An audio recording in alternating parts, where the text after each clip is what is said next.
36 kilo सोन्याची परात एक मुसलमान घेऊन आलता. रयतेचे राजा छत्रपती शिवाजी महाराजांनी श्रीमंत श्री जगद्गुरु तुकोबारायची संसाराची वरची परिस्थिती पाहिली. आतली कळत असती का खिल्लारे गुरुजी कोणाला? कातकडे गुरुजी आतली कळत असते. संत आतून कळायला इतकी लायकी आहे का आपली?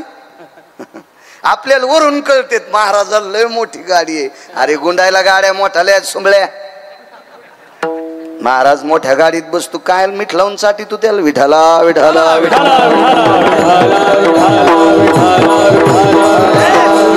महाराज मोठ्या गाडीत आला येणं मोठा नसतोय. महाराजाकडे आचरणाचं कार्ड मोठा असावा त्याला महाराज म्हणत असते विठाला विठाला.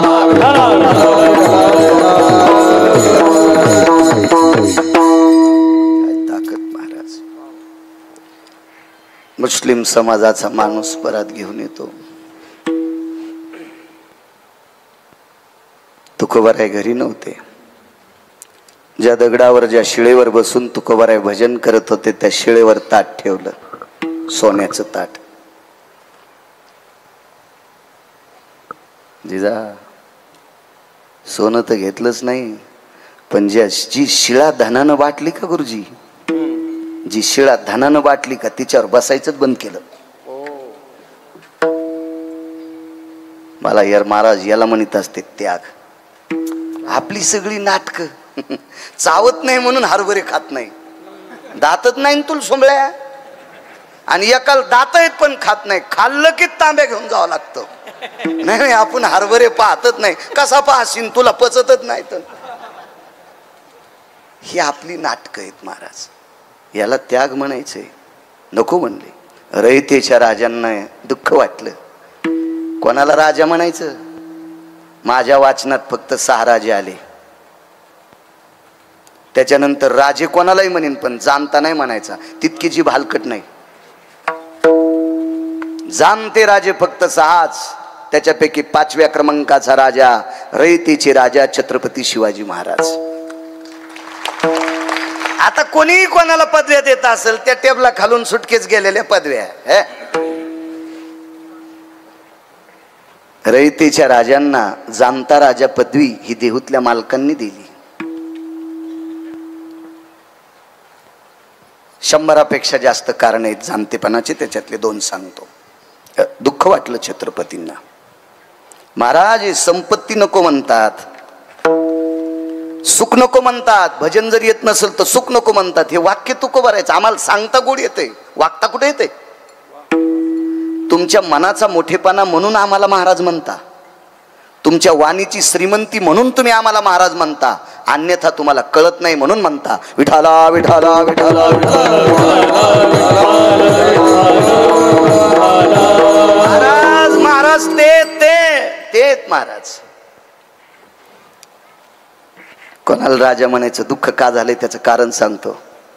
शेतकऱ्याच्या शेतातून घोडे पळाल्याच्या नंतर 2 न्यायाधीश आणि 14 गुमास्ते तपासणीला जायचे. आणि ज्या शेतकऱ्याच्या भाजीच्या देठाचा सुद्धा खर्च 3रा सूर्य उगवायच्या अगोदर त्या शेतकऱ्याच्या घरी त्याचे पैसे जात होते, असा ज्याचा न्याय त्याला जाणता राजा म्हणतात. चला 114 पैकी अजून एक सिद्धांत सांगतो. ज्याला उशातलं पायत्यातलं अंतर कळते त्याला जाणता राजा म्हणतात. हे जीनच्या पॅन्टवाल्याला काय नाही कळणार, ऊस पायतं फक्त म्हाताऱ्या लोकांना कळल. ऊस पायतं कशाला म्हणतात महाराज? हे तर लय लांबचा प्रश्न आहे. या देशातल्या 8 पत्न्या सोडून जगातल्या कोण्याही जातीच्या स्त्रीला माय म्हणणारा राजा रयतेचे राजा छत्रपती शिवाजी महाराज. काळ्या रात्री चमकत होतं जिच्या रूपाचं ऊन, अशी देखणी होती एका मुस्लिमाची सुन. तिला पाहून आई म्हणाला राजा तो शिलवान, आनंदाने नांदत होते हिंदू मुसलमान. मला याच्यातलं एकच घ्यायचे. तिला पाहून आई म्हणाला, अमावस्याच्या रात्री जिच्या अंगाचा प्रकाश पडतोय, इतकी सुंदर स्त्री आणि आई म्हणून परत करावा ही जाण ज्याला आहे तो जाणता राजा. जिकडे जाईन तिकडे लुगडं वाळत आणि त्याला जाणता राजा म्हणणाऱ्याच्या तोंडात किडे पडतील. विठाला विठाला.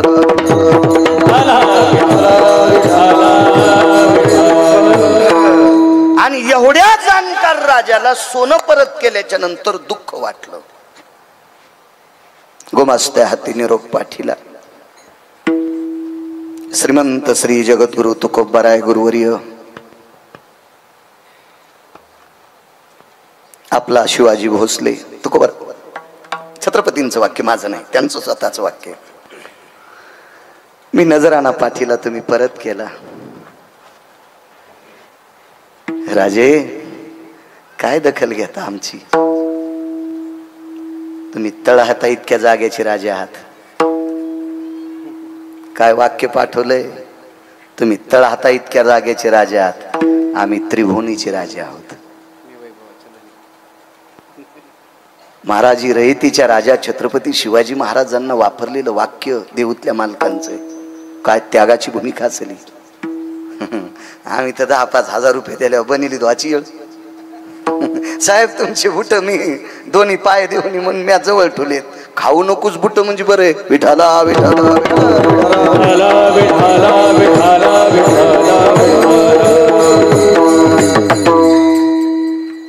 आगी लागत आहे सुखा. कोणत्या सुखाला? जे सुख देवाचं भजन करू देत नाही त्या सुखाला आग लागो. श्री गुरु वैकुंठवासी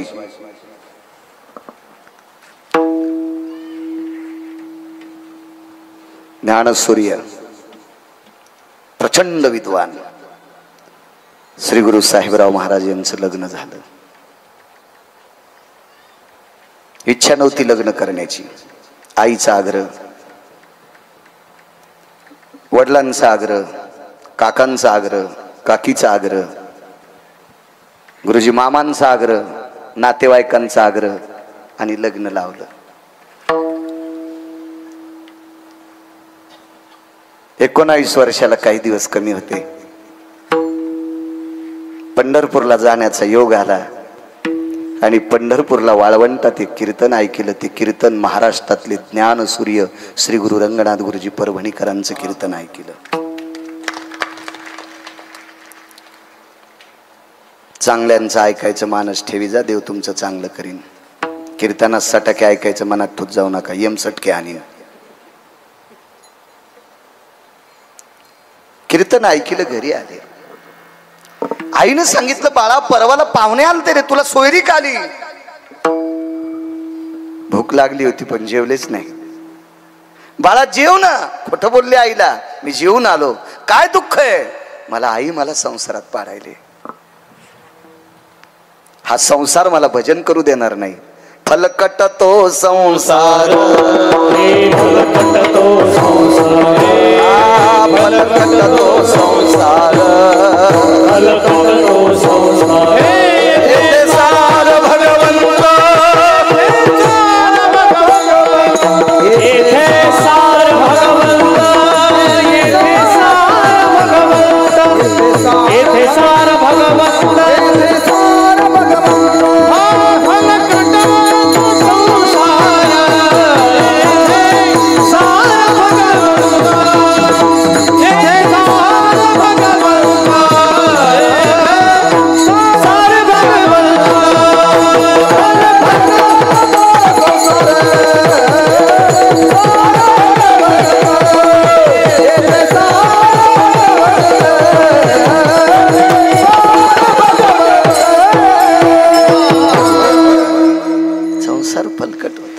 रात्रभर झोपले नाही. दुसऱ्या दिवशी सकाळी तो पाहुणा आलाच घरी. आईला आनंद वाटला. त्याला पुरणपोळीचा स्वयंपाक केला. आपल्या मुलाला सोयरीक घेऊन आलाय. आणि श्री गुरु साहेबराव महाराजांचं लग्न जबरदस्ती लावलं, इच्छेच्या विरुद्ध. आगी लागोताय सुख सांगतोय.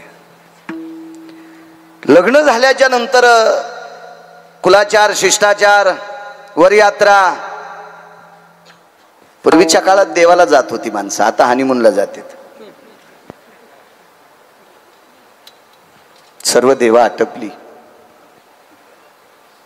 आईला सांगितलं, आई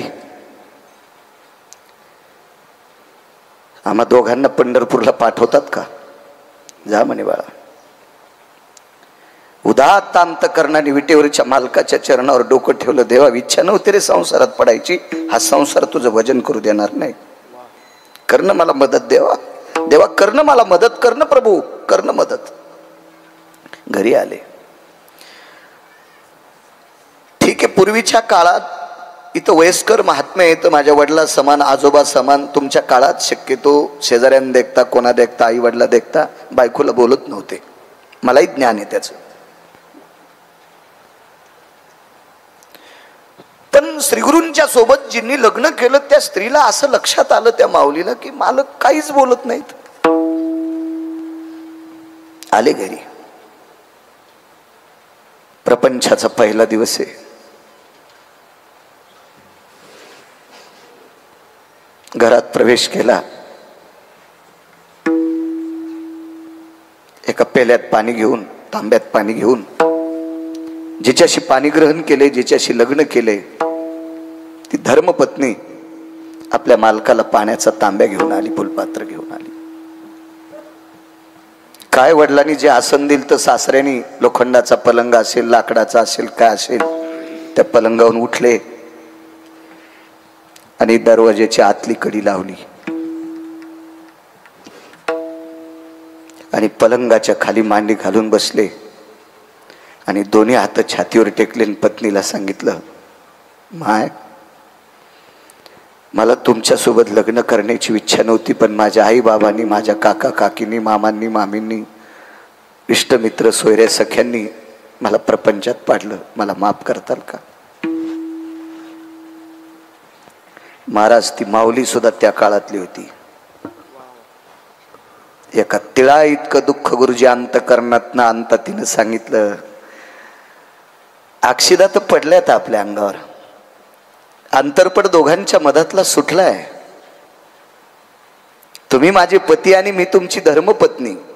हे नातं श्रुतीच्या, वेदाच्या, शास्त्राच्या, पुराणाच्या आधाराने, अग्नीच्या साक्षीने, सोयऱ्या धायऱ्याच्या साक्षीने आपण प्रपंचात पदार्पण केले. जी मान्य करतो, पण एक लक्षात ठेव, स्पर्शा सस्पुरुषा तिजा येते आम हरिद्रादि चूर्णा भवस्थितो विधिकालाति सकलहम यत मंगला त्यक्त परिभवाहा. मी फक्त इधीनं तुझा पती झालोय, अजून स्पर्शन नाही. एक हळकून वाटून माझ्या आणि तुझ्या अंगाला लावलंय. तुमच्या, तुम्ही बोलतोय ते तुमच्या म्हणले. एक हरिद्रादि कुमकुमम, हे फक्त विधीनं मी तुमचा पती झालोय, स्पर्श आतापर्यंत नाही. मी तुम्हाला जा म्हणणार नाही, पण जोपर्यंत या शरीरात प्राण आहे तोपर्यंत तुम्हाला आई म्हणेल. आपली राहायची इच्छा आहे का? आपली थांबायची इच्छा आहे का?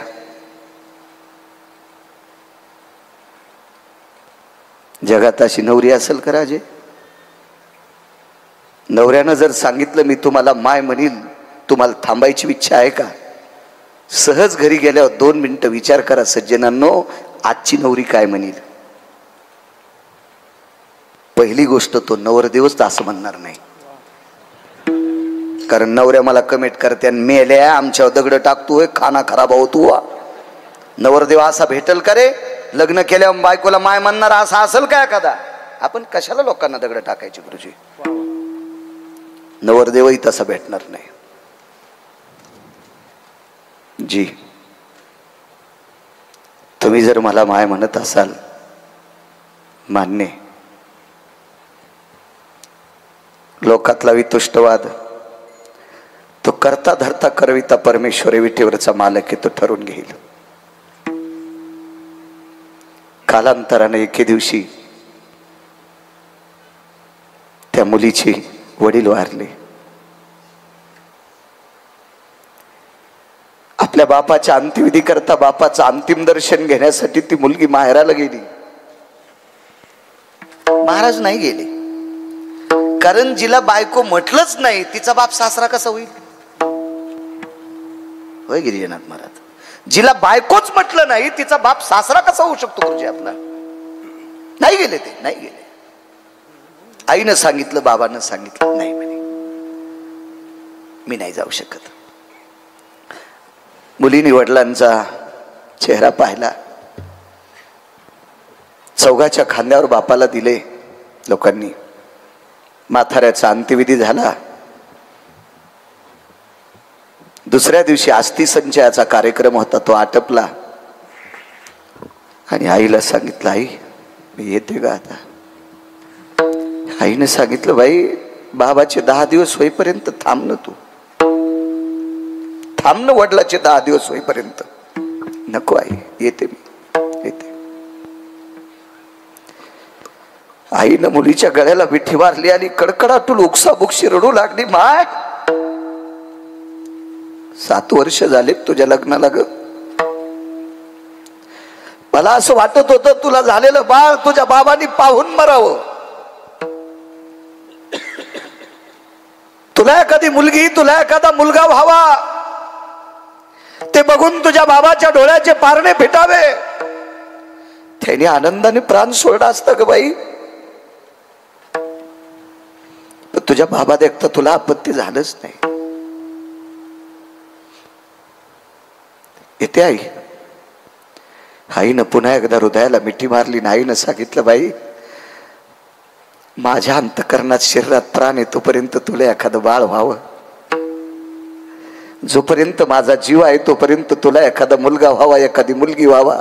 वाक्य काय वापरलं असेल मुलीनं. आई स्वप्नात बी इच्छा करू नकोस. मला मुलगा किंवा मुलगी होईल ही स्वप्नात सुद्धा इच्छा करू नकोस ग आई. स्वप्नात पण. का ग बाई. आई तुझ्या कपाळावरचं कुंकुम आलवलंय, तुझ्या कपाळावरचं कुंकुम आलवलंय. हे दुःख तुला डोंगरापेक्षा मोठं झालं आई. हे कपाळावरचं तुझ्या कुंकुम आलवलंय, हे दुःख तुला डोंगरापेक्षा मोठं झालं ग माय. मी सांगितलेलं वाक्य ऐकल्यावर तुला ऐकायची क्षमता नाही. पुन्हा कधीतरी कळेल. येते मी. हातातल्या बांगड्याचा आवाज आला. महाराज दारातल्या झाडाखाली बाजेवर आराम करत होते. तेवढ्या अवकाशात बैलगाडी आली आणि बैलगाडीतून एक माऊली उतरली. तिच्या हातातल्या बांगड्याचा आवाज आला. पाहिलं तर आल्यात वाटते. मनानं आश्चर्य केलं, जिचे वडील वारले ती परत कशी आली असेल. संध्याकाळची वेळ आहे. एकांतात दोघं तुळशी वृंदावनापाशी बसले आणि महाराजांचा शब्द पडला. माय बायकोला, माय तुमचे बाबा वारले तरी तुम्ही परत आलात. तुम्ही माहेरात राहिला नाहीत. काय वाक्य राजे हो. कशाला त्याग म्हणतात.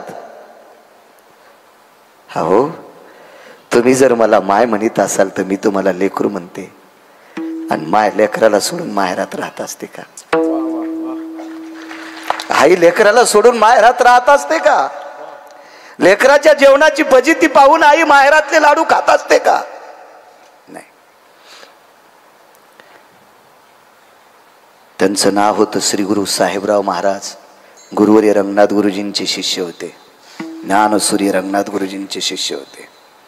श्रुतीनं प्रश्न केला, गुरुवर्य प्रपंचात पडल्याच्या नंतर प्रपंचाचा त्याग कशा करता केला. श्रुती माते जगातली पहिली पत्रकार श्रुती. श्रुतीच्या अगोदर कोणी पत्रकार नव्हतं. हे श्रुती माते, हा प्रपंच, हा खटाटोप मला विटेवरच्या मालकाचं भजन करू देत नव्हता.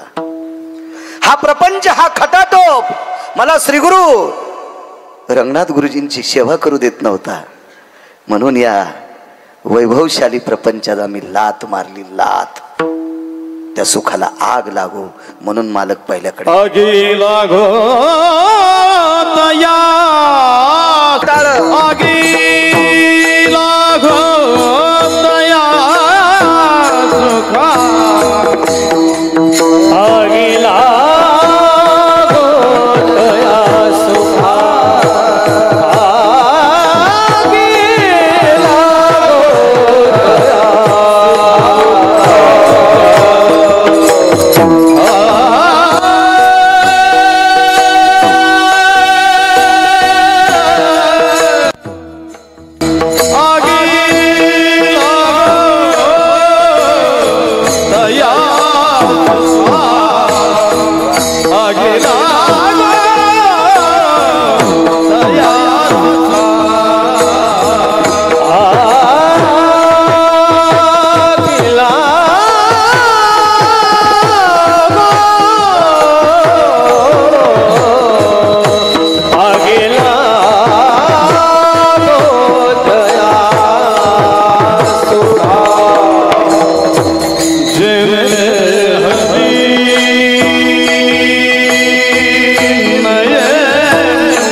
जन हरि जन हरि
म्हणले ते सुख संसाराचं 50वा सप्ताह ना तुमचा. कशा करता तुमच्या अंतकरणात भाव जागा सांगू तुम्हाला. सगळ्या भोगाला ज्यानं विस्तू लावलाय, सगळ्या भोगाला ज्यानं विस्तूला आग लावली, अशा श्री गुरु शंकर बाबांचा सप्ताह करता तुम्ही.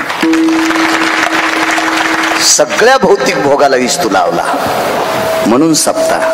एवढा मोठा वैभवशाली, इंद्राच्या वैभवाला लाजवील इतका गावाचं नाव कोरगळ ग्रामस्थ. छोटं गाव आहे, असं फारसं काय नाही, 1000 मतदान आहे. आणि एवढं मोठं माझ्या विश्वाच्या मालकाचा नामाचा उत्सव तुम्ही कोरगळ मंडळी, कोरगळ ग्रामस्थ वतीनं करता. तुम्हाला धन्यवाद. छान सात्विक सदाचारी पावन माणसं भेटायला आले. ज्यांच्याकडे बसलो त्यांच्याकडे माळदाचं घर, पिठेवरच्या मालकाचा फोटो. आनंद वाटला. दारात गाई, शेतीशी नाळ असलेलं गाव आहे तुमचं. ज्यांना शेती कळती का त्यांनाच भजन करा. ज्याला माती कळत नाही का त्या हरामखोरानं भजनाच्या नादीच लागून विठाला विठाला.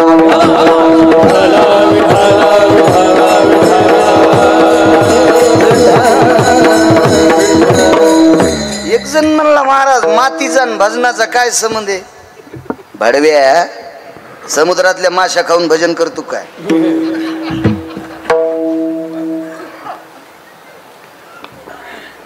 गुरुजी, भजन करण्यासाठी अंतकरण शुद्ध लागते आणि अंतकरण शुद्ध होण्यासाठी आहार शुद्ध लागतोय. आणि शुद्ध आहार देण्याची ताकद फक्त माझ्या काळ्या मातीत आहे. कुठत नाही सापडणार शुद्ध आहार. आणि तो शुद्ध आहार संत दाखवतोय. जो आहार संत दाखवतोय, संत कळाल्याच्या नंतर देव कळत असतो. असा कुठं देव कळत असतो का? हरी प्राप्ती हरी प्राप्ती करावे संताचे पाय.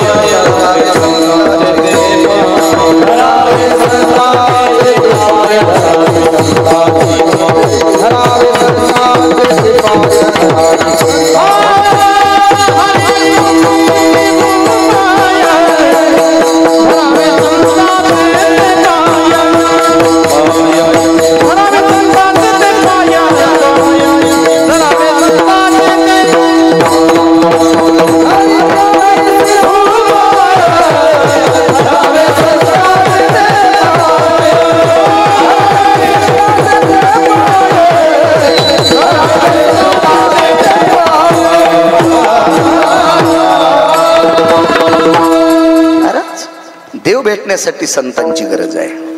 आणि संतांच्या प्राप्तीसाठी आपल्या विचाराची गरज आहे. आपले विचार गोड झाले पाहिजे, वैचारिक पातळी स्थिर असली पाहिजे. आणि वैचारिक पातळी स्थिर ठेवण्यासाठी काळ्या मातीतलं अन्न महत्वाचं आहे. हो, म्हणून तिच्यावर प्रेम करा. भविष्यात आपल्याला जगविल फक्त काळी माय. ज्याच्या नावानं 7/12 असेल तो भारतातला राजा असेल. लिहून घ्या गिरगावच्या बाळूचं वाक्य. हे कोण नाही कोण नाही कोण नाही काय नाही काय नाही. तिथे ने त्याची गतुडे बांधलेत ते कोणी तुम्हाला विचारणार नाही. विठाला विठाला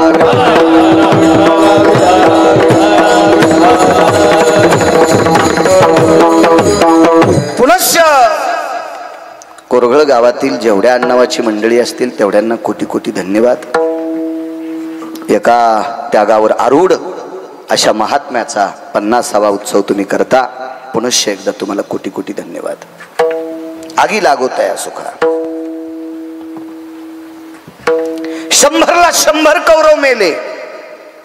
एक नाही वाचलं, 100 मेले. बापाचं 14व्या जन्मातलं पाप. हस्तिनापूरचा इंद्रप्रस्थाचा राजा, या पवित्र भारत देशाचा राजा मागच्या 14व्या जन्मातलं पापाचं गोठुडं घेऊन आला तर 100ला 100 कट्टे मेले. पोरायला नीट संपत्ती कमवून ठेव जा. मधात दुरी तसे बद पडू देतो आणि कडीला आल्यावर बांधाव ते उशेल्यावर पाय देतून बांध कोरी तू. हो, मुळीला अडकून आऊत हेडगाळून थुतरात रूम न गेलं. एक दात नाही राहिला. हा माम माम माम माम भात खाऊ लागला. असे दात कस काय पडे. बायको म्हणली महाराज रूम न तोंडात गेलं. म्हणलं कस काय त्याला रूम न चोखायचा नाद आहे काय नाही. म्हणले आवतावून पडे गेले. म्हणलं आवतावून कस काय पडे. बांध करू लागले लहान्या भावाचा, सख्या भावाचा बांध करू लागला सुंबळ्या. पोटात घुसायला पाहिजे होतं रूमण्याचं कणीस, तोंडात नाही. कशाला असली संपत्ती. देशाचा राजा आहे, संपत्ती चुकीची. 100ला 100 कट्टे मेले. हो, हे कशासाठी कीर्तन ऐकायचे. कीर्तन ऐकायचं येसन सुटलेल्या बैलावानी निघला मका हाणायला कोणाची बी. नाही नाही नाही, ह्या बी कीर्तनात मस्त बसतेल. पप्याच्या बापाच्या पाया पडायची नाही, महाराजाच्या पाया पडती. ते ह्या पापानं महाराज धोत्रा सगळं जळून नवऱ्याच्या पाया पडत नाही, महाराजाच्या पडती. काही काही उचले महाराजाच्या थैल्या घेऊन फिरतील, माय बापाला विचारित नाहीत. त्याला चंद्रभागेत पुरलं तरी ते हराम खोराला मोक्ष नाही. उचल्या महाराजाच्या थैल्या उचलीतून माय बापाला विचारित नाही, हराम खोरा. याला पाहिल्यावर गौ हत्या समम पापा. विठाला विठाला. इथं बसलेल्या तरुणांना सांगतोय, माय बापा इतका देव जगात कोणताच मोठा नाही. आजच्या सप्त्यातून एक ध्यानात घ्या. गिरगावच्या येड्या बाळूचा ऐका. सकाळी आंघोळ केल्या मायबापाचं दर्शन घेत जा. देवाचं विसरलं तरी चालेल, देव रागावणार नाही. मायबापाचं दर्शन घेतलं की सकल तीर्थाची. माय बाबा केवळ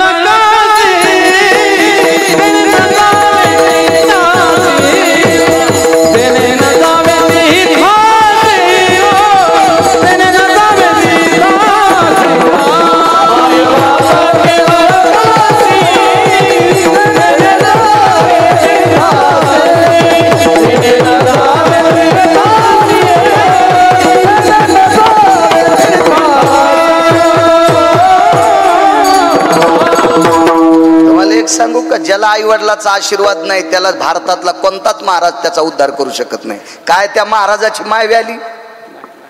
माय बापाचा आशीर्वाद ज्याच्या पाठीमागं नाही त्याचा उद्धार करायचा काय. महाराज स्वतंत्र आहे का, बापाची आगिरी का त्याच्या. नाही करू शकत महाराज. माय बापाचा आशीर्वाद नसणाऱ्याचा उद्धार ब्रह्मदेव सुद्धा करू शकत नाही. पंढरपुरातले मालक करू शकत नाहीत, काशीतले मालक करू शकत नाही. ते 2-2 अभंग पाठ करणारे आम्ही करू शकतो का तुमचा उद्धार. विठाला विठाला विठाला.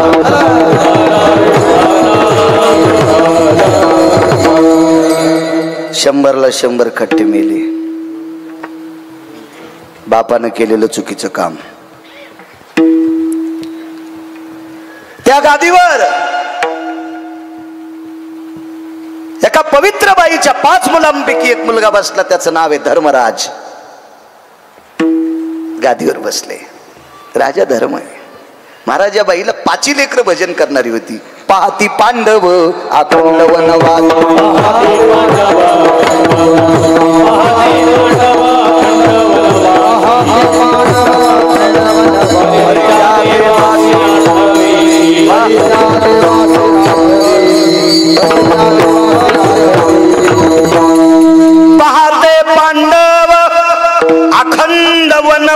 वनवासी. राजाची पोरं होती ना, तरी पण वनवासात पण भजन करत होते. म्हणजे पांडव वारकरी होते. पांडव नुसते तोंडानं भजन करत नव्हते, अर्जुनाच्या अंगावरचे रोम सुद्धा कृष्ण कृष्ण म्हणत होते. या पांडवांची पत्नी तिच्या डोक्यावरचे केस कृष्ण म्हणायचे, आणि इंचरल्याच्या नंतर जर केस खाली पडले तर ती जागा सुद्धा कृष्ण म्हणत होती. इतकी पवित्र पत्नी होती पांडवांना. गादी भेटली या पवित्र देशाची. 100 मुलांचा रास झाला, आणि या मुलांचा बाप राज्य सोडून वनात गेला. बायको चांगली होती बिचाऱ्याची, वनात गेले. राज्यावर मालक 2, राजा पंडूचे 5 पुत्र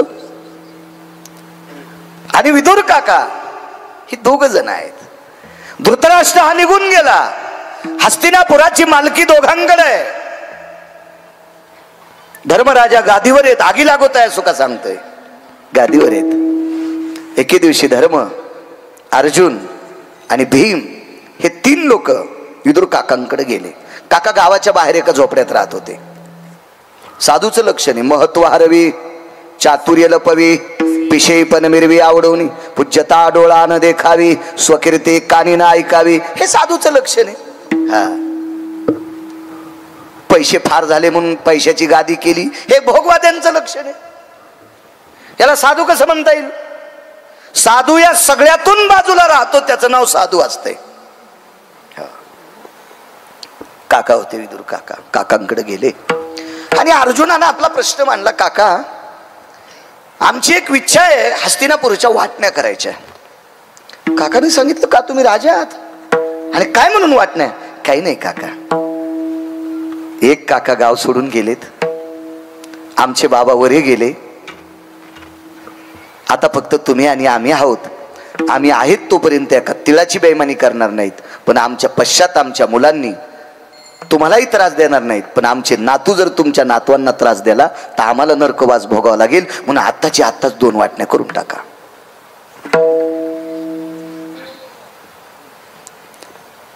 वेगात सांगतो. काकाने विचारलं, राजन, तुम्ही मला किती मानता? किती मानता? किती मानता? महाराज, धर्माच्या, अर्जुनाच्या आणि भीमाच्या तोंडातून वाक्य पडलं, काका, जन्मदात्या पित्या इतकं तुम्हाला मानतो. तो वडला इतकं तुम्हाला मानतो. वडला इतकं. वा, याच्यानंतर कोणाला मानतात? विटेवरच्या मालकाला, जगदानंद कंद जगतपती द्वारकाधीश श्रीकृष्ण परमात्म्याला. त्याला हृदयापेक्षा जास्त मानतो. मग तुम्हाला विटेवरच्या मालकाची शपथ आहे, मी मागताल ते देताल का?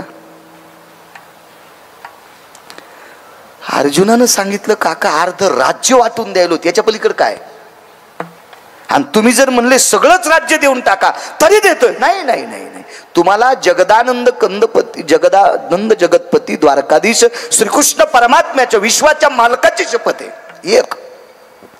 आणि तुम्ही मला जर पित्या समान समजित असाल तर तुमच्या बापा समान चुलत्याची शपथ आहे, मी मागताल ते देताल का? होय, देऊ काका. माझं राहतं झोपडं जरा खराब झालंय. मी ज्या झोपड्यात राहतो का ते झोपडं थोडंसं डगमगीला आलंय, मला अजून चांगलं झोपडं करून द्या. भीम थोडे रागीट होते आणि भीमाने प्रश्न केला, काका, अख्खं विश्व आमच्या तोंडात माती घालीन, इतका पवित्र काका असताना त्याला झोपड्यात ठेवायलेत आणि हे राज्यातल्या सिंहासनावर बसायलेत. अरे अरे भीम दादा, लोकांना काय म्हणायचं ती लोक ठरवतील. लोक आग्या मोळाच्या माश्या आहेत. लोक जायचा ओख, लोकांचा काय विचार करायचा? लोक आग्या मोळाच्या माश्या येतात. धुपण आणल्यावर ह्या इतक्या कडक माश्या, धुपण आणलं ना तर कांदा काढू देतात. काढू देतात का नाही? आग्या मोळाच्या माश्या उडून जातात, त्या धुपणानं आंधळ्या होत्यात आणि मध घेऊन जा म्हणतात. आणि याच माश्याला गण लावणार दिसलं की डसत्यात. काय केलं या माश्याचं गण लावणार आहे ना? हा, लय माश्या काय काय. एके दिवशी आम्हाला एक माशी भेटली, म्हणली पकवाद्याला पैसे काय करायचे? म्हणलं दिन गहू पाठवून त्याच्या इथं. हा, तो आता आज फुकून दिल्या 20 वर्ष धुपण निघन पैशाचं आणि पकवाद्याच्याच मुळावर आला का? नाही म्हणे हिने करायला काय पैसे पाहिजे. आता रात्रभर इथं हिना घेतल्यावर त्याला तूर कापता येते का?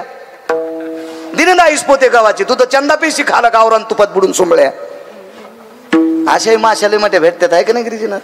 होतात ना आपण दोघं जण, नाव कशाला घ्यायचं. कारण लय पवित्र स्टेज आहे. विठाला विठाला विठाला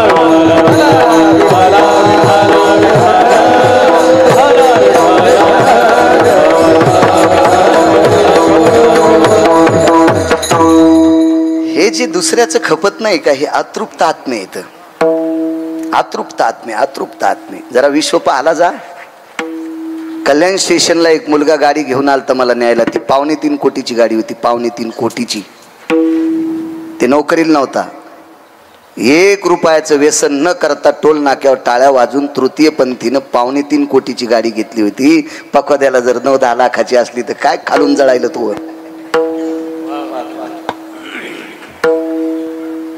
निर्वेष्टी होता बिचारा तो. निर्वेष्टी. त्यानं सुपारी सुद्धा खाल्ली नाही.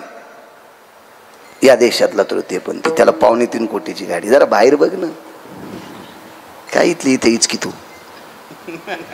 हे अतृप्त आत्मे असतात. अतृप्त आत्मे. रावण सुद्धा अतृप्त आत्मा होता. बरं, रावण सुद्धा पुराण सांगतं रावण अतृप्त आत्मा होता. रावण प्रचंड विद्वान होता पण अतृप्त आत्मा होता. चला, काकांनी सांगितलं राजन लोकांना काय म्हणायचं ती लोक ठरवतील. मला झोपड्यात राहायचंय. घरी गेले. झोपडं सुंदरसं केलं. आणि एके दिवशी 5 भाऊ आले आणि अर्जुनानं सांगितलं दादा, धर्माला सांगितलं धर्मदादा आम्ही थोडे लहान आहात त्याच्यामुळे विचारता येत नाही, पण राजा या नात्यानं तुम्ही काकाला विचारा की ह्या वैभवात न राहता तुम्ही झोपड्यात का राहता. पहिला प्रश्न केला. काका झोपडं देऊन टाकलंय. लोक आम्हाला काय दगड मारो, माती टाको, शेण टाको, अग्नी टाको, काय करायचं ते करो, पण मला प्रश्न एक माझा की तुम्ही झोपड्यातच का राहता. काय गोड उत्तर दिलं काकाने. बघा ना, काकाने विचारलं धर्म, भीम, अर्जुन, नकुल, सहदेव तुम्ही विराट राजाच्या घरी नष्टचर्या करताना सुद्धा काय करीत होतात. ते म्हणले भजन. नष्टचर्या कळाली का तुम्हाला. नष्टचर्या म्हणजे परिस्थिती इतक्या टोकाची असताना खालचं काम करणं, याला नष्टचर्या म्हणतात. त्याच्यातला एकच मुद्दा सांगतो गुरुजी. आपण इथं सगळे पुरुष आहोत. हा कप्पा सोडून द्याला तर तरी पण 100% पुरुष नाहीत. का आपल्याला खोटे का होत नाही. वक्षस्थळ असतं नाही तर ते अर्जुनाला नव्हते. गणेशबा नव्हते. ते अर्जुनाला नव्हते. अर्जुन नराचा अवतार. मग ज्याच्या वक्षस्थळावर खोटं स्तन नाही तो नराचा अवतार आहे. पण राजे हो, एका वर्षातले 3.5 ते 3 दिवस सोडून दिले तर पांढऱ्या रंगाची साडी नेसून गंगावन घालून पायात घुंगर बांधून नृत्य शिकवावं लागलं हो. ब्रह्मडा व्हावं लागलं. काय मोठं जीवन असेल हो. काय वाटत असेल त्या अर्जुनाला. याला नष्टचर्या म्हणतात. पण त्याही नष्टचर्येमध्ये अर्जुनानं भजनच केलं. 12 वर्षाच्या वनवासात भजनच केलं. धर्माने विचारलं काका आम्ही झोपड्याचं विचारतो, तुम्ही झोपड्यात का राहता. ऐका राजन ऐका, त्याचंच उत्तर आहे.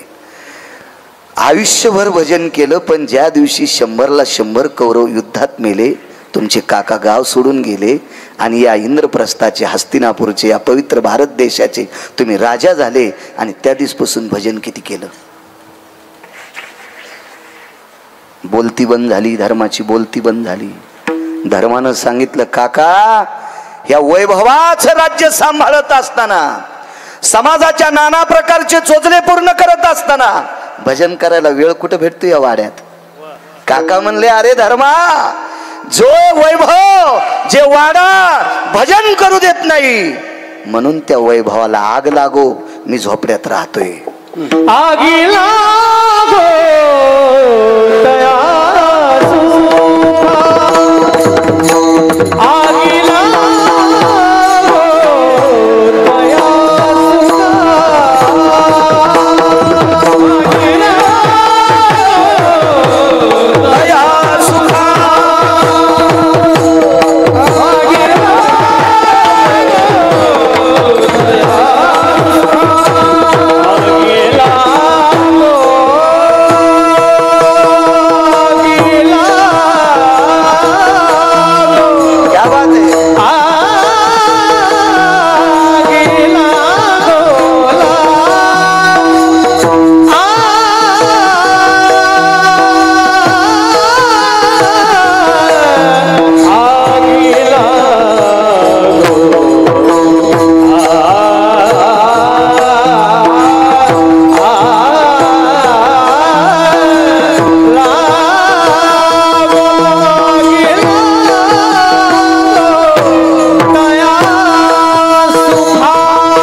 हे शुद्ध गाईचे वासर आहेत, शुद्ध गाईचे.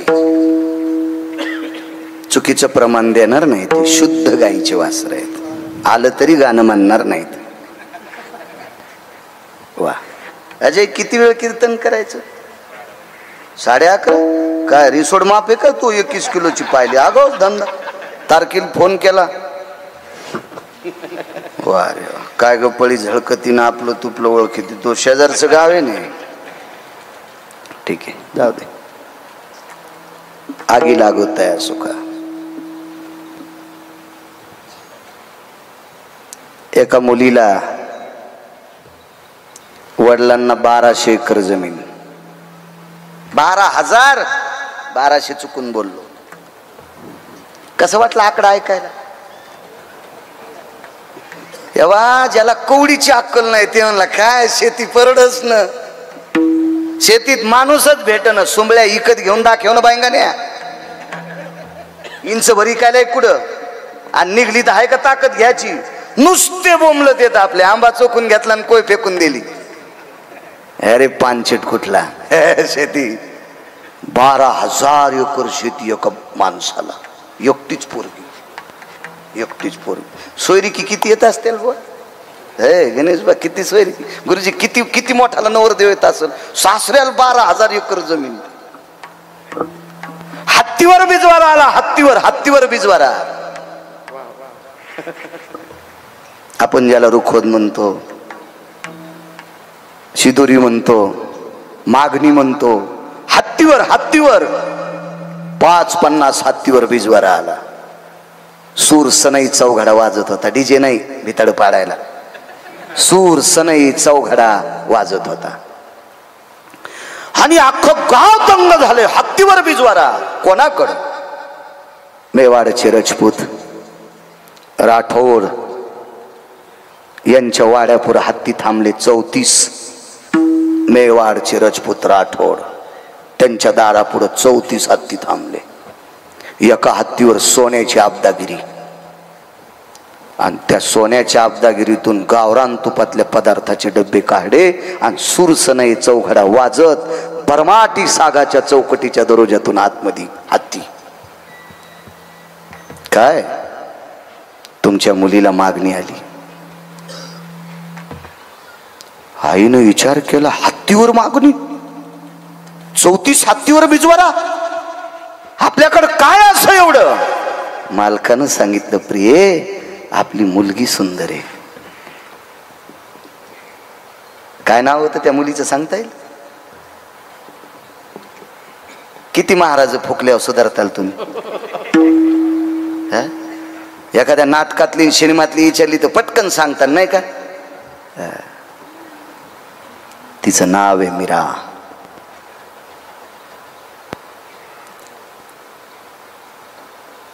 छोटस देवघर आहे. त्या देवघरामध्ये अष्टधातूची मूर्ती आहे. त्या अष्टधातूच्या मूर्तीच्या समोर पायात साळ बांधलेले आहेत, दार खिडक्या लावलेल्या आहेत, गळ्यामध्ये एकतारी घेतलेली. विना नव्हता, गुरुजीवाक्य लक्षात ठेवा, विना नव्हता, एकतारी आहे. हातामध्ये चिपळी आहे, गळ्यात एकतारी आहे आणि पायात साळ आहेत. आणि विटेवरच्या मालकाचा द्वापार युगातला अवतार द्वारकाधीश श्रीकृष्ण परमात्म्याची अष्टधातूची मूर्ती आहे आणि तिथे नृत्य करून भजन करत होती.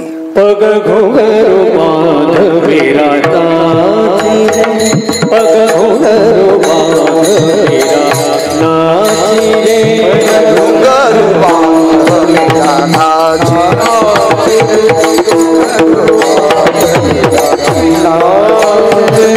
मैं तो अपने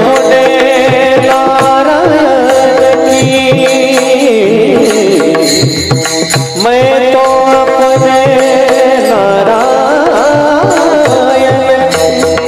हो गई दासी रे, पग घुंघरू बांध मेरा नाची रे, पग घुंघरू बांध मेरा नाची रे, पग घुंघरू बांध मेरा नाची रे.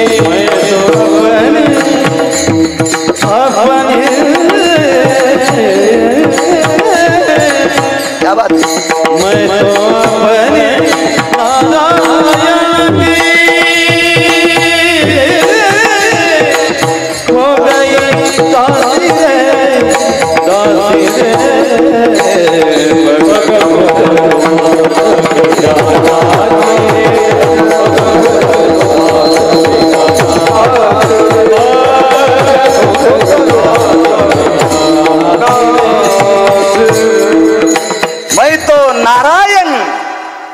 आहे का नाही? कुठल्या? वा. 1 तास झालं, जेवण झाली, सगळी झाली. नवरदेव म्हणला नवरी कुठे?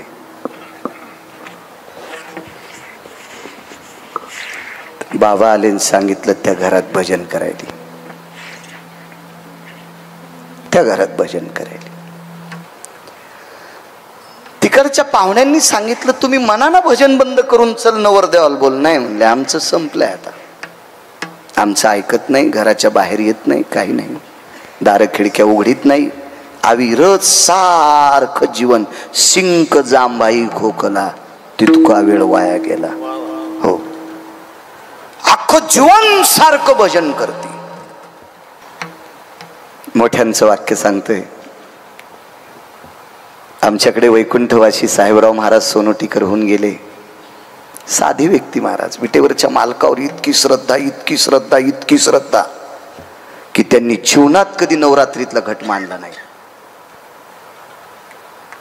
नवरात्रीत विटेवरच्या मालकाचीच मूर्ती मांडायची. हीच माझी देवी आहे, तू विटेवरी सखय बाई, हो करी कृपा. काय याला वारकरी म्हणत असते तो. गाड्या सुटल्या, फिरायला निघला. कोणीकडे महाराज फुकट गाड्या होत्या, म्हणलं चला सैलानी जावा. तुला कापायला पाहिजे भडवे आडवं, गळ्यात माल घालून फुकट्या गाडीत म्हणलं सैलानी निघाला पांचटा. तुला सैलानीलाच कापायला पाहिजे. हो, काय नाटक आहेत सगळे आपले. दोन्ही पेवावरी होय. इथंच नास्तिकपणानं लभ्यते. इथं एकदा हातन तिथं एकदा हात. शेपुड्यासारखं चरणं, शेळ्या गाई सारखं चरत नाहीत. याचा शेंडा आण, त्याचा शेंडा आण, पोट भरलं तरी तुळशीचा पण शेंडा आण. इतक्या लाचर शेपुड्या. आणि त्या शेळ्याचं वर्णन दिलं, इकडं तिकडं तुत्र घालणार यायचं, आपुला तो एक. आणि त्यांनी सांगितलं खिल्लारे गुरुजी, कातकडे गुरुजी, स्वयं मीराबाईला वडिलांपेक्षा जास्त श्रीमंत राजाचा मुलगा बिजवारा घेऊन आलता आणि विनंती केली, करताल माझ्यासोबत पाणी ग्रहण? करताल पाणी ग्रहण? नाही. का नाही? माझ्यात काय कमी आहे? वरिले सावळे परब्रह्म. महाराज तार्किक लोक होते, काय साधी लोक नव्हती अजय तिथं. तार्किक लोक होते. सगळ्या लोकांनी विचार केला, साध्वी मीराबाई ह्या नवरदेवात काय उणीवत आहे? काही नाही, काही नाही. ह्या नवरदेवात एकच उणीवत आहे, याच्या नावाचं मंगळसूत्र घातलं की भजन बंद होते. 12,000 एकरवाल्याची मुलगी आणि याच्या 1.5 पटीनं श्रीमंत नवरदेवाचा त्याग केला फक्त भजना करता. म्हणून मालक पहिल्याकडे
प्रतिष्ठेचं गाठोडं डोक्यावर बसलं बापाच्या.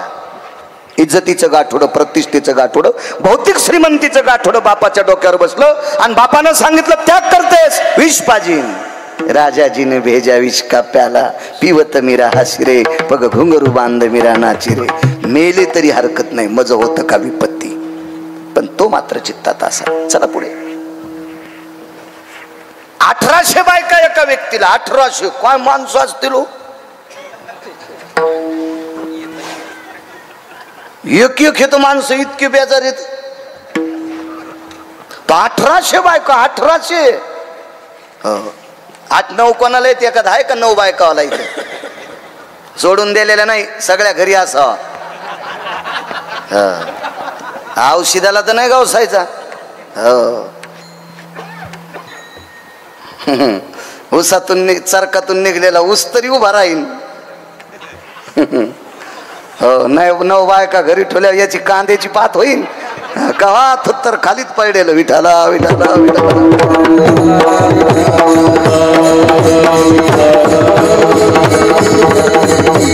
1800 बायका. साहित्रिक 18. 300 बायका आंघोळीला. 300 बायका. उठणं काढलं कोणतीनं, पाणी काढलं कोणतीनं, टावेल आणलाय कोणतीनं, अंगावर पाणी टाकलं कोणतीनं, सुरस नाही चौघडा वाजायलाय, बावनिया चंदनाचा चौरंग, सोन्याच्या फिरक्या त्या चौरंगाल. काय थाट बापा. आणि माईनं पोराची आंघोळ करता करता वरून पाहिलं डोळ्यातला पाठीवर थेंब पडला. चर चर चर चर पाठीवर फोडाला. पाहिलं हे लोटल्या बायका. ते राजा होता ते काय असं माय काऊन रडायली असं थोडाच होता पोकळवादी कारभार. पाठ पाठ 150 इकडं 150 इकडं बायका. चांगल्या बायका होत्या त्या. लय काय कायला बायका बापा भारी. मायबापाला बोलू देईनत. हो त्याची चट संपत्ती हिसकून घेतली काय काय वाटोळीनं. नवऱ्याला मायबापाला बोलू देईनत बापा. काय बापा एक शब्द बोलू देईनत मायबापाला. एक शब्द काही न. 2 महिने जरी महादेवाच्या पिंडीवर दूध टाकलं तर काय उपयोगी. महादेवाच्या का गोळ्या संपल्यात काहीच कल्याण करायला. हा नवऱ्याच्या मायबापाला बोलू देत नाही महादेवाला दूध घालायली. हे चुडेली नाहीस तू. विठाला विठाला विठाला.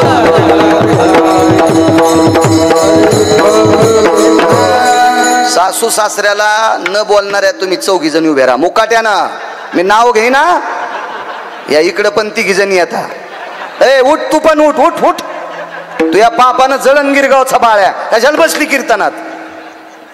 त्या तिकडं 3 जणी आहेत त्या उठा. पण नग या गावाला घात होईल उभे ना. कारण एवढ्या वेळेस माफ करतो. 60-70 ओळखू आल्या त्या म्हणल्या मग बी नाव घेतो का नाही मिळाला. लगेच अशा चाच पडल्या ना त्या. चेहरा पाहिल्याच कळतं. ही चाट करली की समजायचं सासू सासऱ्याला नीट बोलत नाही. नवऱ्याला आरुतुर बोलणारी 6 जणी. आता मात्र उठिणारे. आता काय भीती नाही काय नाही ना. हा राहू द्या एवढ्या वेळेस.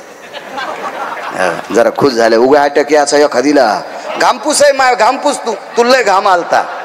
मला चांगलं कळत आहे. सगळे चरचर बोलतीस तू नवऱ्याला. आरुत्र बोलतीस आहे का नाही. वा वा वा वा वा. हा तू ज्या भागात असेल त्या भागात निसर्ग पण कोपन माय. विठाला विठाला.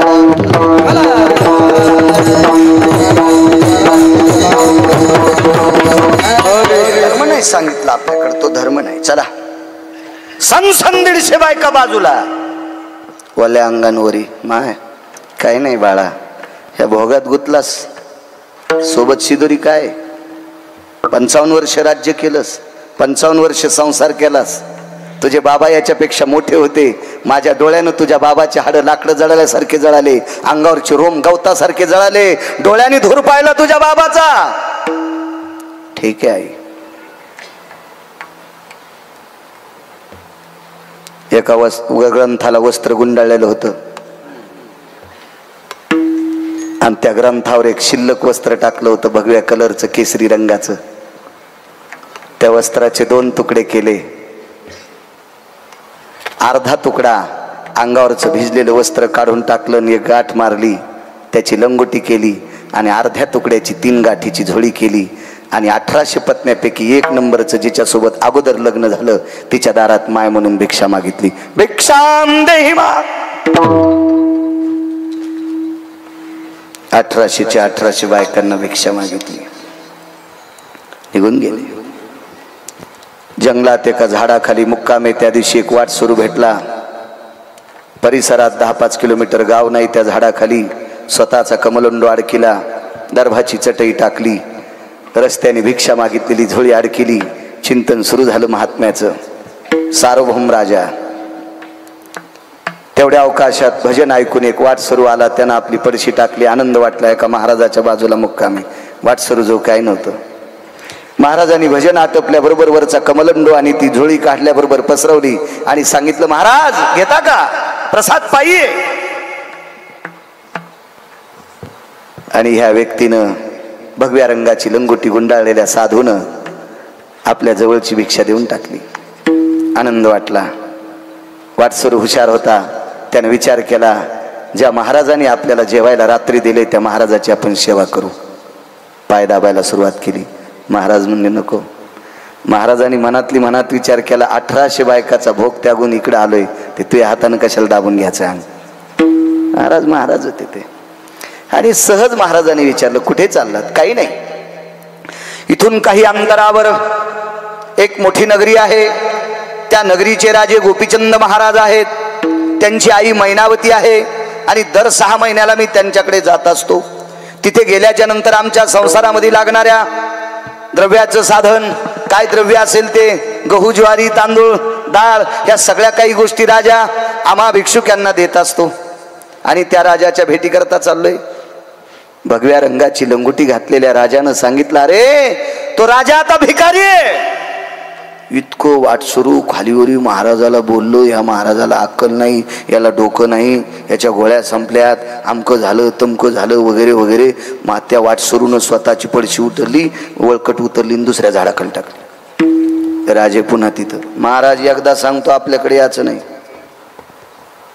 हातात जे पडेल ते मारील. डोळे भरून आले राजाचे. वाटसरूनं सांगितलं, आतापर्यंत माझ्या राजाला नाव ठेवलं ना, आता डोळ्यानं रडून जिरवता. ऐक राजा, ज्या राजाकडे तू उदात्त अंतकरणाने चाललास तो राजा मीच आहे, तो मीच राजा आहे. वाटसरूचे डोळे भरून आले. राजे सार्वभौम राज्य होतं, एवढं मोठं वैभवशाली राज्य होतं. तुमचं वैभव पाहिल्याच्या नंतर दिवसभर जेव्हा वाटत नव्हतं. एवढं मोठं प्रसन्न तुमचं वैभव आहे. 1800 पत्न्या आहेत. तुम्ही हा वेश का घेतला. देवासाठी घेऊन जोग अवघा भोग त्यजियला. बाळा, या 1800 पत्न्यांचे चोचले पूर्ण करत असताना, या संसारातली नाना प्रकारची वितंडवादाची खड्डे ही ग्रहछिद्र बुजत असताना अख्खं आयुष्य त्याच्यात चाललं होतं रे. मनसोक्त संसार केला. मुक्तचंद नावाचा पुत्र झाला. मुक्तचंदाच्या त्रिलोचनाचा पुत्र गोपीचंद, गोपीचंदाचा पुत्र मुक्तचंद. आणि मुक्तचंदाच्या डोक्यावर हात ठेवला, स्वराज्य देऊन टाकलं. आणि आता उरलेलं आयुष्य भगवंताच्या नामात घालायचं. तिथं राहून भजन नव्हतं करतायत. राज्य भजन करू देत नाही रे, संसार भजन करू देत नाही. म्हणून 1800 पत्न्याचा, त्या स्वराज्याचा त्याग केला फक्त भजनासाठी. म्हणून मालक म्हणतात,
त्याग आहे लोकांचा महाराज. फक्त देवासाठी या गोष्टीचा त्याग केला. आग लावली त्याला, आग लावली. लक्ष्मण प्रभू रामचंद्राच्या सेवेकरता गेले. उर्मिला महालात थांबल्या. मिथिलेचे राजा जनक त्यांच्या बंधूची कन्या 5 ते 6 दिपवाळ्या संपल्या.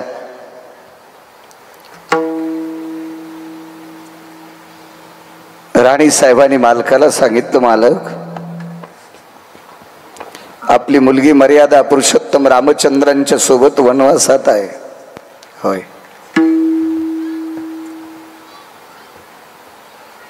श्रुतकीर्ती, मांडवी आणि उर्मिला तिघींना दीपावळीला घेऊन येता का?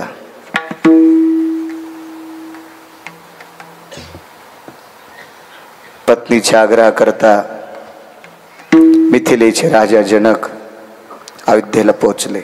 रामायणात शोधायचं नाही, दुसऱ्या पुराणात पहा तर सापडेल.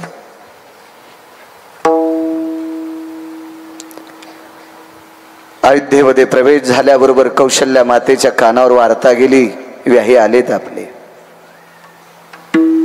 नियम होते. कपाळावरचं कुंकू मालवलेलं होतं. आडवा पडदा लावला. पलीकडनं कौशल्या माता आहेत, सुमित्रा आई साहेब आहेत. अलीकडनं महाद्वारात दरबारामध्ये महालामध्ये जनक उभे आहेत. विनंती केली, उर्मिलेला नेण्यासाठी आलो. कौशल्या आई साहेबाची मान खाली होती, डोळे पाण्याने डबडबलेली होती आणि दुःखद स्वरातून वाक्य पडलं, येत असेल तर घेऊन जा.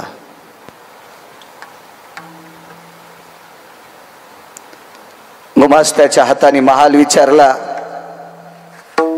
लक्ष्मणजीचा महाल कुठे आहे?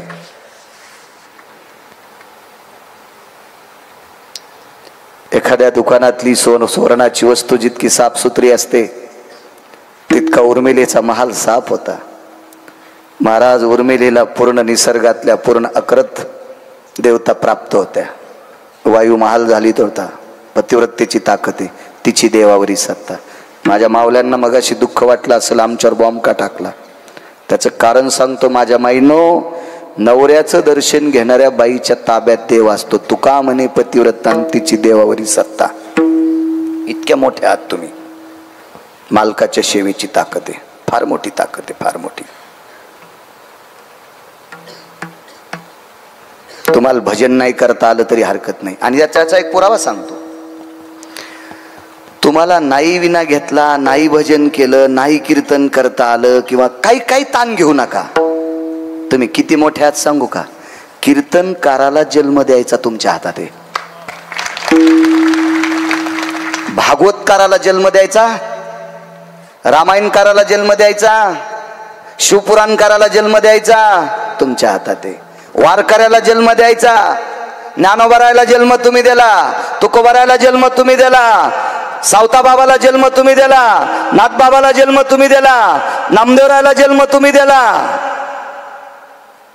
सेना महाराजांना जन्म तुम्ही दिला, चोखोबरायला जन्म तुम्ही दिलाय, रविदासांना जन्म तुम्ही दिलाय, कबीरांना जन्म तुम्ही दिलाय, छत्रपती शिवाजी महाराजांना जन्म तुम्ही दिलाय, शंभूराजांना जन्म तुम्ही दिलाय, धर्मनिरपेक्ष महाराणा प्रतापांना जन्म तुम्ही दिलाय.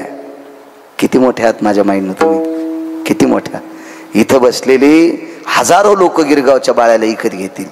कशाला एवढी जत्रा भरली का नाही? आज जवळचाच बाळ्या होता. इतक्या जवळच्या महाराजासाठी इतके लोक येत असतात का? इथं बसलेली हजारो गिरगावच्या बाळ्याला इकत घेतील. तरी पण तुम्ही माझ्या पुढे बसलात. मला सुद्धा एका महाराष्ट्रातल्या स्त्रीने जन्म दिलाय. इतक्या मोठ्या आहात तुम्ही, इतक्या मोठ्या माझ्या माईने, इतक्या मोठ्या. तुम्हाला बाकी काही गोष्टी करायची गरज नाही. फक्त कुटुंबातल्या लोकांची गोडशी सेवा. महाराज, लोपामुद्रा नावाची तुमच्यातली एक स्त्री होऊन गेली. ती पंढरपुरातल्या मालकाच्या पाया पडली नाही, मर्यादा पुरुषोत्तम रामचंद्रांच्या पाया पडली नाही. रामचंद्र तिच्या नवबाऱ्या पाया पडली. शितीने विचारलं काय मिळेल? उघड्या बस म्हणले. आपल्याला पाया पडू दिले मोठे, पण केलं काय? ती जीवनात दिवसात 3दा दर्शन पतीचं घेते, सकाळ दुपार आणि संध्याकाळ. नवऱ्याचं दर्शन घेणाऱ्या बाईच्या पाया मर्यादा पुरुषोत्तम रामचंद्र पडतात, तिची देवावरी सत्ता. माझ्या माईंनो राग येऊ दे नका गिरगावकराचा, नवऱ्याच्या पाया पडत जा. एक बाई म्हणली त्याची लायकीच नाही पाया पडायची, तरी पडत आहे. माझा स्वार्थ नाही माझ्या माईंनो, माझ्या देशाचा स्वार्थ आहे, या पवित्र भारताचा स्वार्थ आहे. नालायक नवऱ्याच्या पण पत्नीनं पाया पडायचं कारण सांगतो. नवऱ्यानं जर हरामखोरपणा केला आणि त्या हरामखोरपणाला कंटाळून जर आईनं नालायकपणा केला तर तुमच्या पोटी जन्माला येणाऱ्या मुलीची मुलाची काय अवस्था होईल. म्हणून माझ्या माईंनो तुमच्या चप्पलला स्पर्श करून प्रणाम करतो. त्यानं किती जरी नालायकपणा केला तरी करू द्या, त्याच्या पायाच पडा. आणि आपली मुलगी आणि मुलगा पक्षीन जशी आपली पंखाखाली सांभाळते तसे आपल्या बाळाला तुम्ही मोठं करा माझ्या माईंनो. कारण ते भारत देशातले उजळते तारे असतील, या देशातले पवित्र सूत्रधार असतील. याच्या करता हा माझ्या देशाचा स्वार्थ आहे. आणि तुम्ही ऐकू शकता, मुंगळे कोणीकडे थुत्र करून चलत आहेत, मुंग्या रांगा सोडित नसतात. म्हणून उपदेश मुंगळ्यांना नाही, मुंग्यांना आहे.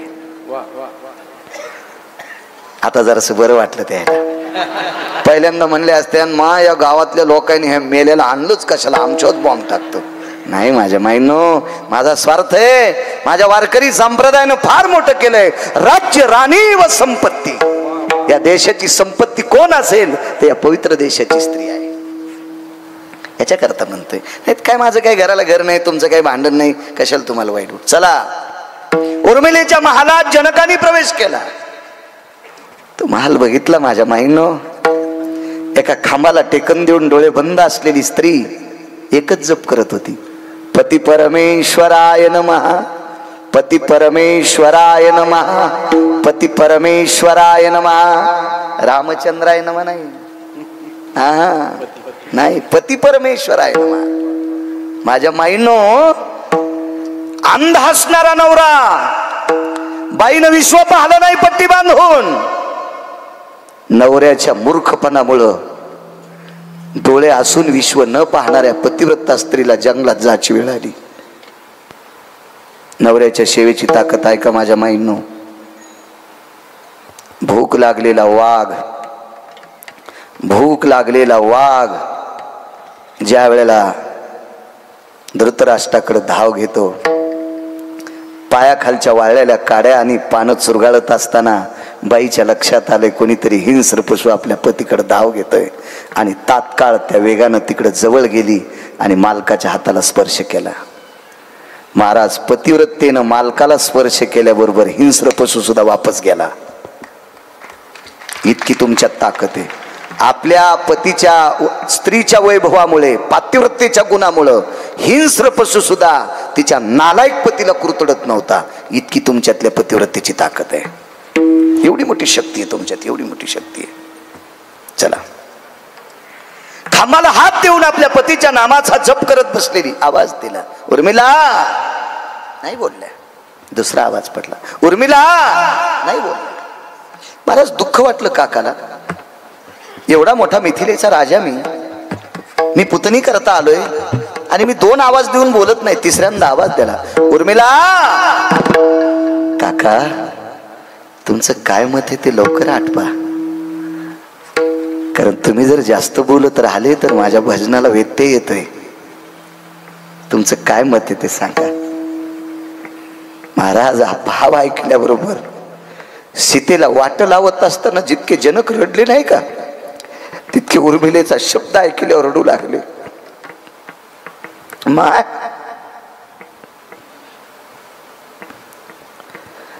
सीता रामचंद्रांसोबत वनात आहे ग. जी काका, तुझे मालक रामचंद्रांची सीतेची सेवा करण्याकरता गेलेत. माझीच इच्छा होती काका. काय वाक्य हो.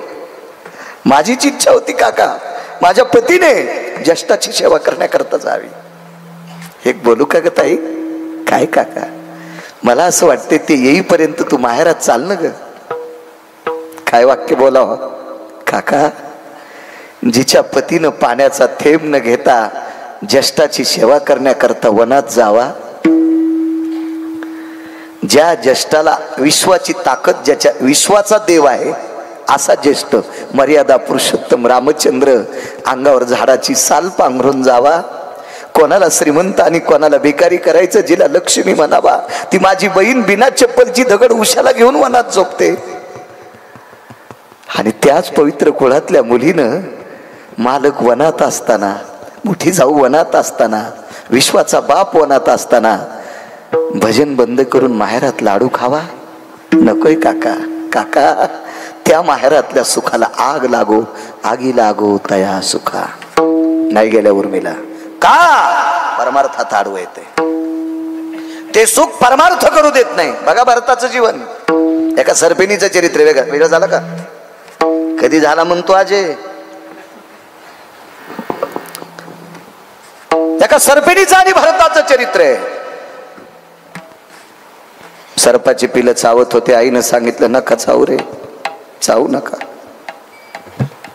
मुलाने विचारला, ही भजन करणारा साधू आहे, त्याच्या मांडीवरची लंगोटी बाजूला सरकली, लालबुंद त्वचा होती, राजकुमार होते भरत, राजाचा पुत्र आहे. त्याच्या मांडीचे लचके मारले तर आपलं पोट भरण. आईनं सांगितलं, पाप्यानो कोण्या जन्मात काय पाप केलं याच्याकरता सर्प झालो रे, एका साधूचं मांस खाल्लं तर चंद्र सूर्य येतोपर्यंत आपल्याला कीटकाची योनी प्राप्त होईल. ठीक आहे आई, माफ कर.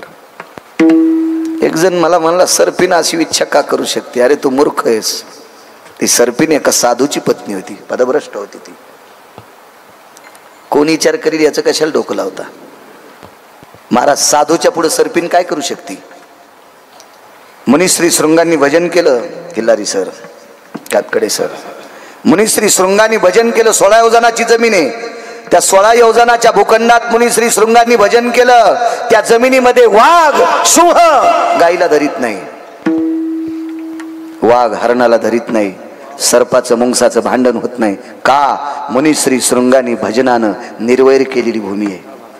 तर ज्या भरताने अंगाला काव लावली त्याला सर्पिन कशी चावन, याचं जरा डोक्याचं भान ठेवलं पाहिजे. ही 4 वाक म्हणायची हरामखोर आपल्याच जन्माला येते, आपल्यासारखी राहतात आणि आपल्याच पुराणाची वाभाडे काढतात. या भडव्यांना 4 वाक म्हणतात. विठाला विठाला.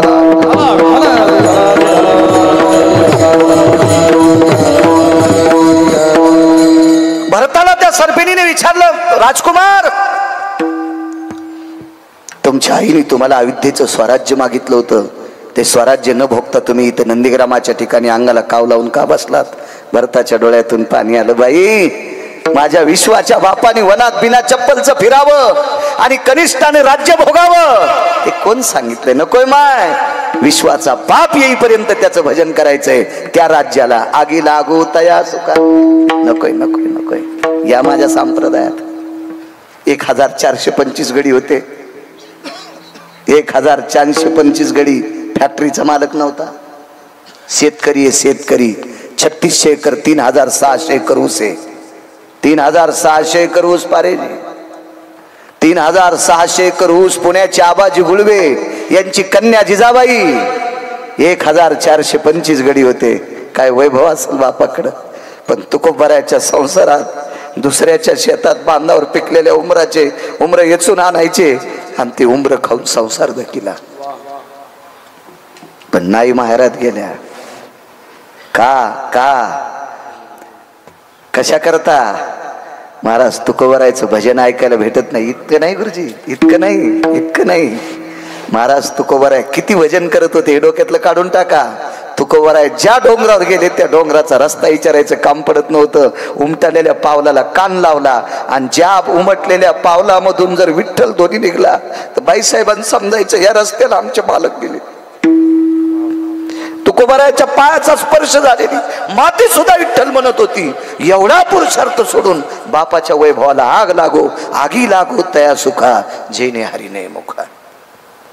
जा माझ्या नामदेवरायच्या जीवनात. बादशाहकडे वडील सरदार होते. नामदेवरायचे सासरे राजाईचे वडील दीपावलीला नेण्यासाठी आले. भाऊ 2 गोमास्ते. वेगात सांगतो. माहेरी गेली एक साध्वी, एक पवित्र स्त्री, एका वारकऱ्याची पत्नी. माहेरात गेल्याच्या नंतर सोन्याचा पलंग होता. एका पुरुषार्थी काम केलं आणि राजाने सरदाराला पलंग बक्षीस दिला. ह्या पलंगावर आपण झोपण्याऐवजी आपल्या मुलीला देऊन टाकावा असा भाव त्या सरदाराच्या अंतकरणात आला. ते सरदार होते बिदरच्या बादशाचे. दामूशेठीचे व्याही, गोणाबाईचे व्याही, राजाईचे बाबा, नामदेवरायांचे सासरे. तो पलंग जशाल तसा ठेवला. मुलगी दिपाळीला आल्याच्या नंतर झोपायला टाकला. नाही झोपले आईसाहेब. एकांतात सोबत गेलेली 2 गुमास्ते आणि मुलाला विचारलं, बाळा आपल्या ताईची परिस्थिती कशी आहे? भावानं सांगितलं बाबा.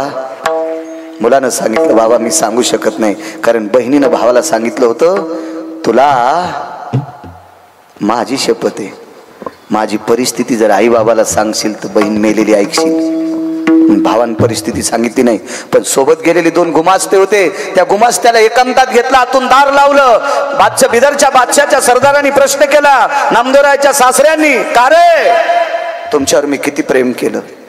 त्या 2 नौकरांना सांगितलं, मालक माय बाप जितकं प्रेम करतात त्याची शपथ आहे, आमच्या जावयाची परिस्थिती कशी सांगा. डोळे भरून आले. चंद्रभागेचं पाणी गेल्यावर पेलोत आणि वापस येताना चंद्रभागेचं पाणी पेलोत, जेवलोत घरीच. तुमच्या लेकीच्या इथं जावायची तर जेवायला सुद्धा नाही. बापानं त्या दिवशी मुलीची हाजरी घेतली. माय एवढी मोठी गावरान तुपातली चणचणीत पदार्थ आहे, जेव म्हणलं तरी थोडासा पदार्थ खाते, पोटभर जेवत नाहीस. तुझ्या घरी गोदडी झोपायला येते तर सोन्याचा पलंग याच्यावर झोपत नाहीस.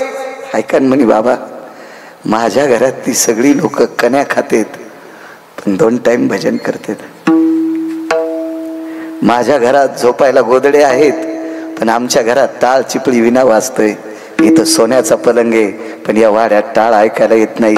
इथं गावरान तुपातली पदार्थ आहेत पण इथं टाळ ऐकायला भेटत नाही. बाबा मी झोपड्यात राहते, दर 3 दिवसाला पोटभर जेवते, 2 दिवस 2-2च पळ्या कण्या खाते, पण त्या घरामध्ये अविरत विटेवरच्या मालकाचं भजन ऐकायला भेटतंय. हा 6.5 क्विंटल सोन्याचा पलंग आहे पण इथं भजन ऐकायला भेटत नाही. आगी लागोतया सुखा विठोबार कुमाई, विठोबार कुमाई.